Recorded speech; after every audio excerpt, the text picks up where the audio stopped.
Has everyone recovered from the? I heard it was a pretty long flight back yesterday. Is everyone? Yeah, a long day okay? yesterday. We had a good training session this morning. Didn't do too much. Obviously, just getting the stiffness out the limbs and looking forward to the game. No injury problems from Sunday? No, one or two little knocks is normal, but I think by the time we get to kick off, everyone will be fit and available for selection. You said you were going to analyse the Faroese on the flight. What do you make of them as a challenge? I don't know if you watched the game against Austria. They gave Austria a fright. The first 30 minutes especially. They got themselves in front. They're a physical team. They're physical. They're good at what they do. Normally 2 banks of 4 defensively, solid. 2 good strikers with a little bit of legs, a little bit of pace, and a threat on set plays because you have some really big ones. So in that respect, it's a totally different test in some ways to the 2 games you've just had, isn't it? It's one of the beauties of international football. You're always being asked different questions, so it's good. It's another challenge for the players that are selected to start the game, and obviously we want the 3 points to finish the week with as many points as we can get. The 2 games you've played, I'm sure you've talked about it, that the first half has probably not been what you would have wanted in terms of tempo and controlling the game. How much are you imposing on the players the fact that they need to take the game by the scruff of the neck on Wednesday from the start? I didn't think on Sunday against Israel that we started that badly. I thought we started okay in the game. They had the first sort of half chance. We had a big chance from a corner with Scott McTominay. They had a spell, probably 25 minutes to maybe just after 30 minutes, where they had a really good grip on the game. They had control of the game, and I had to change from the sideline. We just tweaked the system a little bit, and I thought we'd weathered that storm. Getting to half time, I'm thinking get to half time 0-0. We can readjust again in the dressing room and go out second half. But unfortunately, we conceded the goal just before half time, and that's what happens in football, and that changes the manner of the game. And fortunately, this time we managed to respond and we got the goal. And when we scored so early in the second half, I had a feeling that we could go on and win it, but it wasn't to be. The change in formation in the second half was very fruitful for you. Are you of a mind to start with that tomorrow? No, sometimes an in-game change can do that because you upset the opposition a little bit. Suddenly we did something different that Israel hadn't seen before from us. We got a good control of the game, especially at the start of the second half. I think once the Israelis made some changes, they adapted better to the system, and it was a more even game towards the end of the match. But we can start with 3 at the back, we can start with 4 at the back. I know the team, I know how we're going to play, but I'm not going to tell you. Steve, do you think that expectations from the fans have increased more because we've now qualified for the Euros as well? That's a good thing. It's a good thing. I've been in this job a relatively short period of time. I know it seems like forever, but when you look at the actual games that we've played, it's been strung out over a long time. I think it was nearly 10 months without international football, so it's a long time. We've managed to qualify for a major tournament for the first time in 23 years. And we don't want to forget that. We don't want to forget the good feeling. We don't want to be I don't want anybody to be too negative. We're certainly not negative in the camp. We're in a good place. Team are in a good place. Everyone understands what we're trying to achieve. And we'll try and achieve that going forward. But the increase in expectations is because we've done well. You talk about you don't want to forget that good feeling of qualifying for Euros. Is that why it's so important to win tomorrow so that you do head into the European Championships on a victory? It's important to win tomorrow in the context of the World Cup qualifying group. We've got plenty more games to play after these 3.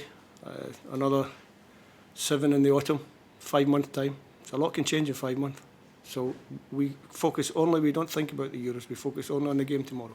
In terms of the game tomorrow, you talked about the formation. Is it the kind of game where you might want to try new things, or is it the kind of game where you want to perfect the plan B, as you might call it, in the 4-3-3 or 4-2-3-1? It's a game we want to win, and whatever system we have to play to win the game, that's what we'll do. Is patience going to be a virtue tomorrow? Possibly, I don't know. I've already said I can't read into the future. If we score in the first 5 minutes, patience will be less of a virtue. If it takes us a little bit longer to get in front, then patience will be important. But listen, we have good players. We play at a really good level, so they understand the problems that we can have in the game. They understand the way the game might pan out. But until the game actually starts, you don't know. So the players will know what to do as and when the game develops. How do you expect the Faroese to approach the game? I think they'll come at us the same as they did with Austria.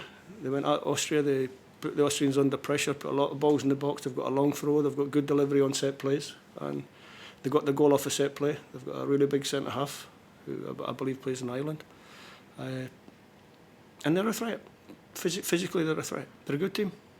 They're a team that we have to expect to beat. We have to try and obviously we go to the game to get the points, but they're not the Faroes that maybe they were 10, 20, 30 years ago when they first broke into the international scene. They're well organised and they know what they're doing. In terms of the third game in a week now, is that something you look to the squad and you look to the strength and depth as something to lean on? We have a good squad of players. Everyone that's picked for the match will be ready to play. That's as much as I can say.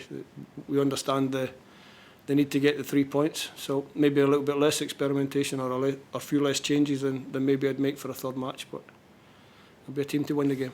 In terms of the last competitive match before the Euros, you may not be saying it to them, but do you expect the players to feel themselves that if they want in that Euro group, that squad, then this is the game to perform? As I said before, not really. They need to perform in the context of qualifying for the World Cup in Qatar 2022, so that's what the game tomorrow is about. Steve, after the game on Thursday night, Scott McTominay said that he wants the team to be more aggressive and more arrogant. Do you think the team need to step up a gear in that aspect as well? No, I don't think so. I know what Scott was saying, and it's not arrogance in a bad way. I think I touched on it in the last time I did the press. I think it was before the Israel game. It's not arrogance in a bad way. It's a confidence, a belief that you have to go on the pitch.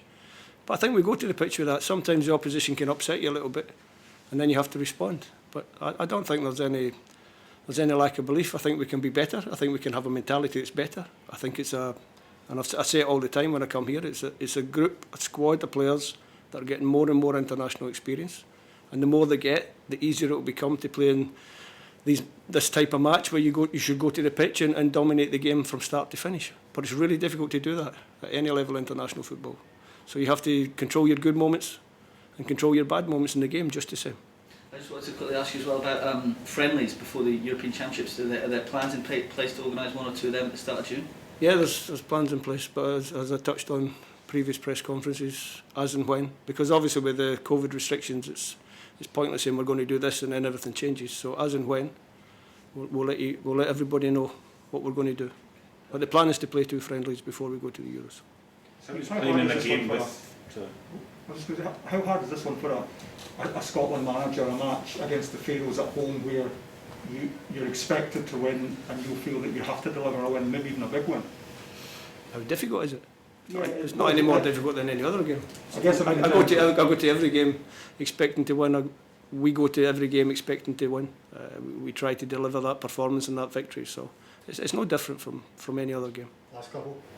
And in terms of the rotation, you're saying you're maybe less minded to make changes to use the depth of the squad or not? No, I can use the depth of the squad if I feel it's the right thing to do, but we have to wait and see till tomorrow. I don't like discussing team selection the day before a game. I never have done, so I know what my team is. I've actually got it written down, it's in my pocket. And I know the formation, I know the players, I know how many rotations will be, but it's not something to share with the general public and the media before the game. You've probably answered my next question. I'm just wondering, would you be minded to get one of the other goalkeepers or run out? That's not a criticism of David Marshall at all, but I'm wondering if that's a position where you might look to give somebody. Yeah, it's possible. It's possible. Three games in a week. It's possible to have a look at another goalkeeper.